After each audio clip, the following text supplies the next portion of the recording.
रंग क्षेत्र युद्ध क्षेत्र में भगवान कैसे वीर बनकर दिखाई दे रहे हैं। सबसे पहले भगवान ने मल्ल युद्ध किया।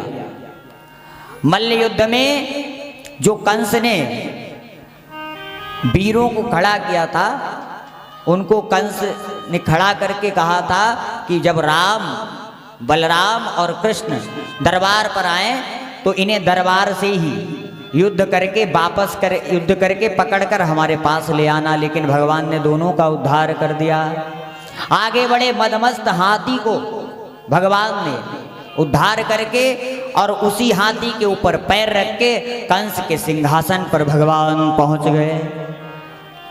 जैसे ही सिंहासन के ऊपर पहुंचे तो क्या देखा, न बालो न किरो किशोरस्तुम बलस्य बलिनांबरा लीलाये भोहे तोयन सहस्त्राधिपसद्भृता। उसी कंस को भगवान बाल स्वरूप में थे, कैसे दिखाई पड़ने लगे, काल के स्वरूप।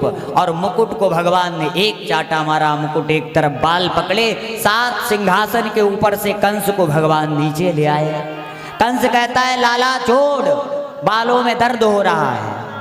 भगवान कहते हैं कि उस समय याद करो जब देवकी को रथ से ऐसे ही तूने खींच के नीचे उतारा था, वही बाल तेरे हैं और वही बाल तेरी बहन के थे, माने हमारी माँ।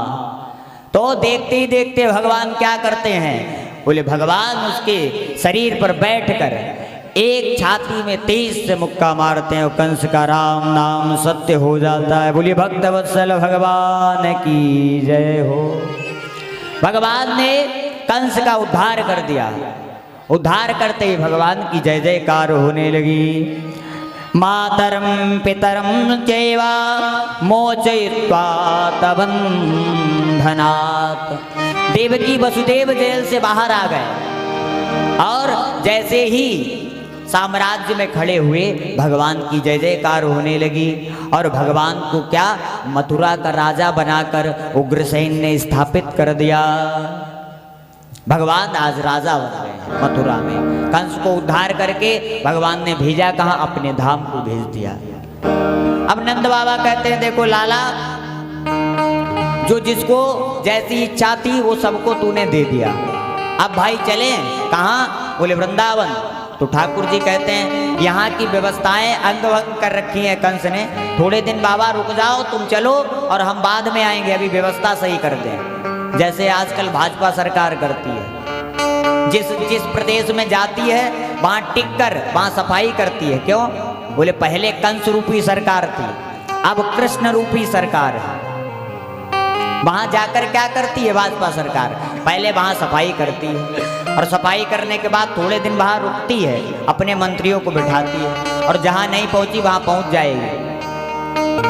तो वैसे ही कंस रूपी सरकार को भगवान खत्म करते हैं, समाप्त करते हैं और कृष्ण रूपी सरकार को स्थापित करते हैं। जितने राजा कंस ने बंदी बना रखे थे उनको भगवान मुक्त करते हैं और राजा बनकर मथुरा में राज्य करने लगते हैं। नंद बाबा वृंदावन में आ जाते हैं। धीरे धीरे समय बीतता है और समय बीतते ही कृष्ण बलराम दोनों, द्रौपदी, कृष्ण भगवान दोनों राज्य करके राज्य में घूमते हैं, इधर उधर भ्रमण करते हैं। भ्रमण करके देवकी मैया के पास जाते हैं, प्रणाम करते हैं। देवकी मैया पूछती हैं कि यशोदा जी ने अभी तक विद्या अध्ययन करवाई आपको नहीं? तो भगवान कहते हैं हम तो आज तक गाय चराते रहे, यमुना में छलांग लगाते रहे, हमने आज तक विद्या अध्ययन नहीं किया। तो दोनों बालकों को काशी में नंद बाबा के जो दोनों बालक हैं उनको काशी में बलराम कृष्ण को देवकी मैया भेजती हैं विद्या अध्ययन करने के लिए। किसके पास, बोले गर्गाचार्य जी के पास। गर्गात यदुकुलाचार्यात गायत्रम आश्रितो ततः। मैया पहले ये नहीं देखती कि हमारा बालक कितने दिन बाद हमें मिला है, मैया ये देखती है कि इसने विद्या अध्ययन की या नहीं की। मैया नहीं जानती है ये परमात्मा है, मैया नहीं जानती है ब्रह्म है। शास्त्र ये कहता है कि जो माँ लाल और प्यार में अपने बालक को बिगाड़ देती है, वो कैसी होती है। माता शत्रु पिता बैरी। जो माँ बाप अपने बालक को विद्या अध्ययन नहीं कराते हैं, विद्या अध्ययन का उपदेश नहीं देते हैं। अब आप तो समझो आप अपने बालक को प्यार करते हो और आप कहो कि हम भाई बाहर नहीं भेजेंगे, घर में ही रखेंगे, तो शास्त्र उनको क्या कहता है। माता शत्रु पिता बैरी एन बालो न पाठिता न शोभते सभा मध्ये हंस मध्ये भयो यथा। वो माता पिता शत्रु हो जाते हैं जो अपने बालकों को विद्या अध्ययन नहीं कराते हैं। और एन बालो न पाठिता, जो पाठ नहीं पढ़वाते हैं माँ बाप अपने बच्चों को, वो कैसे हो जाते हैं। बोले वो शत्रु हो जाते हैं। कैसे शत्रु हो जाते हैं। न शोभते सभा मध्य।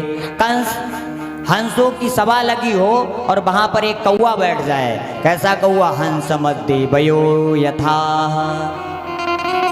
तो माता पिता को क्या चाहिए। बालकों को विद्या अध्ययन कराएं और बालकों का यज्ञोपवीत संस्कार कराएं, अच्छे संस्कार दें। वही यहाँ पर किसने किया।